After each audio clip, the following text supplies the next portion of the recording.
Hola, hola, hola, hola. Acá me tienen de incógnita, como ven.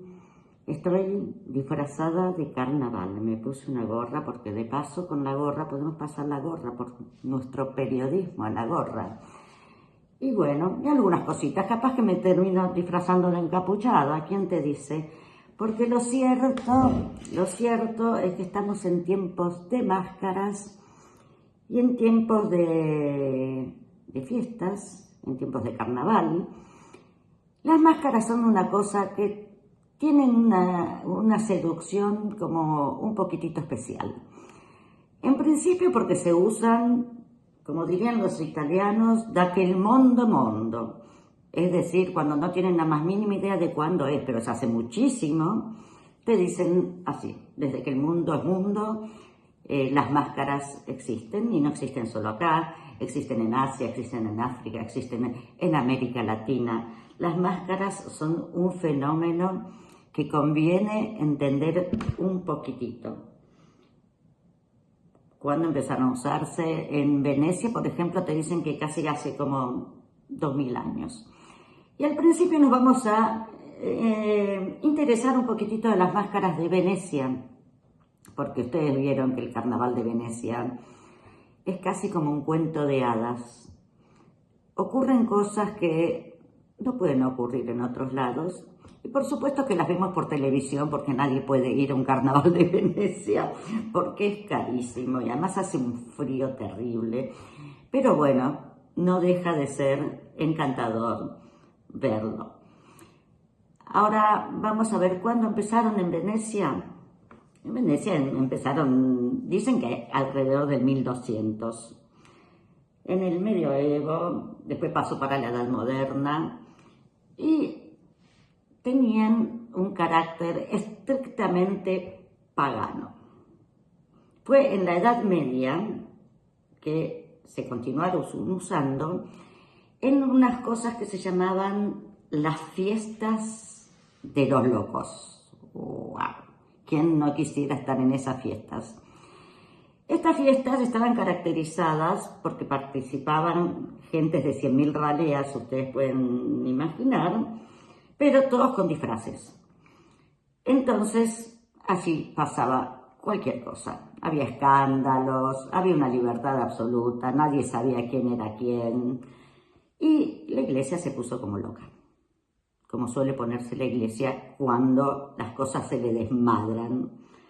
Así que hubo una represión fuerte contra las fiestas paganas y ya los disfraces empezaron a ser fundamentales. Cuanto más disfrazado ibas, mejor, porque así no te podía perseguir la iglesia después. En fin, las máscaras han sido y son objetos para algunos, como en Inglaterra lo usan más para las sociedades secretas, o para los tribunales de la Inquisición. En cambio, en otros países son nuestras máscaras de carnaval y de otras fiestas. Ya volveremos sobre este tema de la represión contra las fiestas, porque después vamos a pegar un saltito en el océano y nos vamos a ir para las fiestas de nuestra querida América Latina, y algo que ver con eso también habrá. Pero estamos en Italia. Y si estamos en Italia, vamos a contar un poquitito del Carnaval de Venecia, ese cuento de hadas al que pocos estamos invitados. En Venecia fue en el año, por acá me dicen, es en el siglo XIV cuando estalla el boom y empiezan ya a fabricarse de manera comercial. Los artesanos se obsesionan con las máscaras, empiezan a hacer unas bellezas y aparece una nueva profesión que son los mascareri. En el 1700 la moda siguió creciendo y ya se incorporó a la comedia del arte. Vamos a ver así rapidísimamente rápido cuáles son las principales máscaras de Italia. Porque cada máscara, no crean que solo están en Venecia. En Venecia quizás nacieron, pero toda Italia tiene sus máscaras y tiene sus personajes, y cada personaje tiene una condición.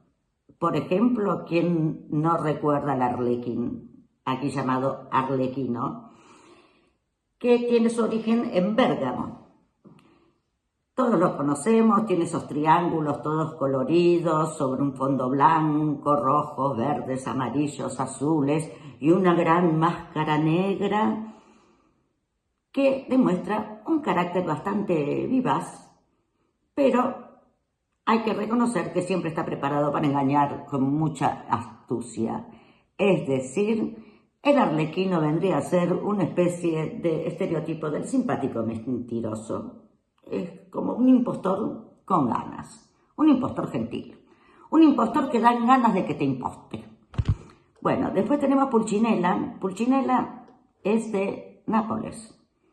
Es un personaje muy querido en Nápoles y me causa gracia que para ser un personaje napolitano, justamente napolitano, che fanno così con le mani come Massimo Troisi, se lo reconoce como avaricioso, perezoso, oportunista y que por un plato de pasta robaría al cualquiera. Es decir, Pulcinella es vago y ladronzuelo.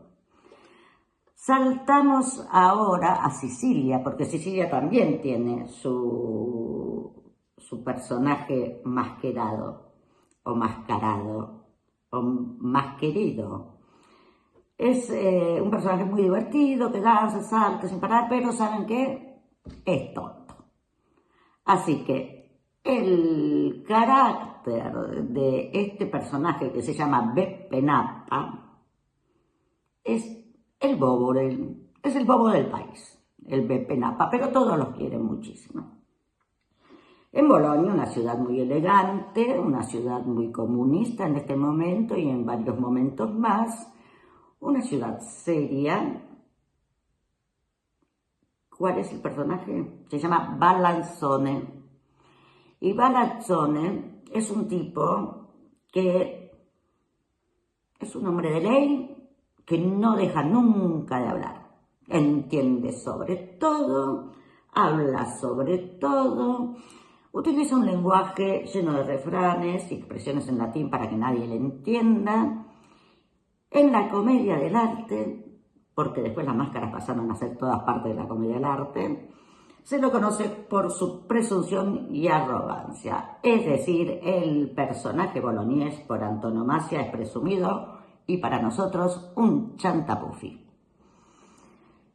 La de Venecia, la más linda para mí, es la Moreta, porque la Moreta tiene ese pelo terciopelo negro, solo lo pueden usar las mujeres, es de origen francés y bueno, es la expresión, además es muda, tienen que usarlo las mujeres y quedarse calladitas. Es la expresión de la seducción y el misterio. Y por último, en este recorrido que hemos hecho por toda Italia, nos vamos a Pierrot. ¿Pierrot ustedes creen que es francés? Pues no, no es francés Pierrot. Pierrot es de un lugar que se llama Pedrolino.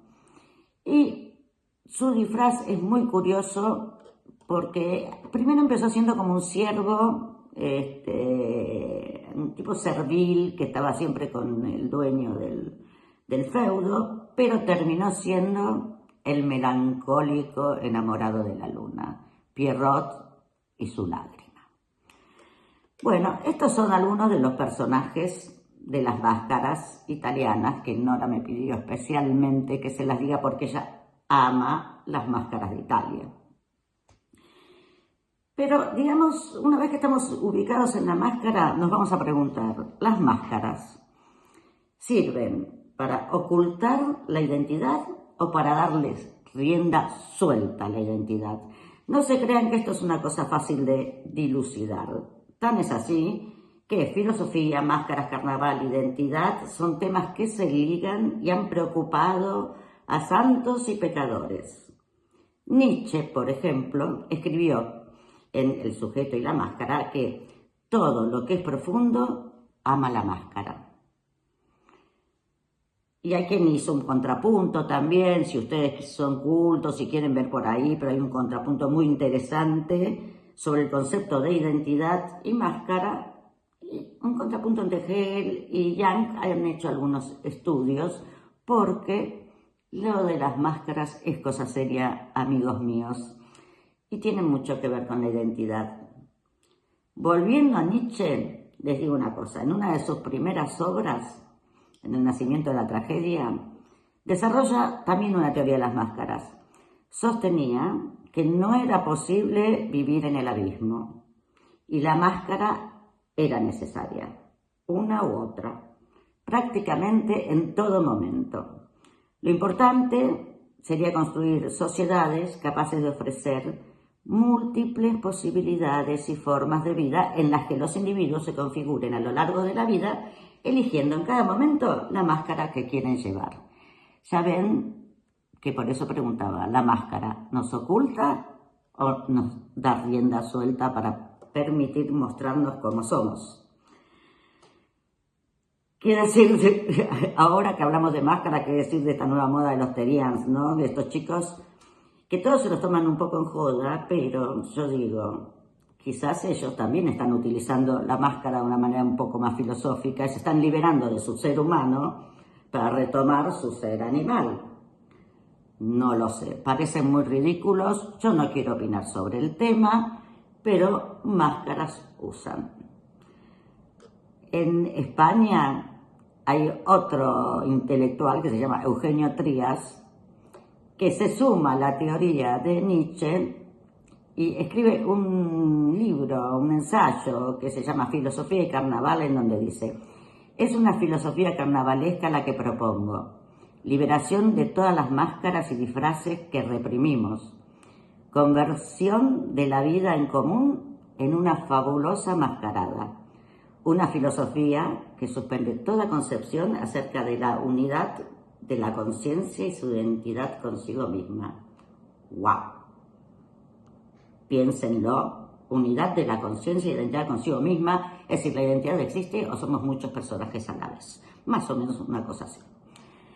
Bueno, y cuando yo les dije que iba a retomar el tema de la represión y de las fiestas y del horror que le provoca a mucha gente que uno se ponga máscara y diga algunas verdades, pueden leer un artículo muy interesante sobre un escandalete que hay en Uruguay sobre una murga que se llama La Gran Bastarda, que no se le ocurrió mejor cosa que meter el tema Gaza en su temática, y hubo una empresa que la quiso censurar, después hubo un instituto que lo quiso censurar, después saltaron todos a quejarse, y si quieren más detalles lo pueden ver en la columna vertebral.com.ar, pero porque no podíamos dejar el carnaval uruguayo de lado, me pego un saltito hacia Brasil, porque tampoco podemos dejar a Brasil de lado. Y no quiero hablar del carnaval del Río, porque el carnaval ya se ha convertido, todos estos inicios que hubo de las máscaras, de los carnavales, de los personajes, se fueron como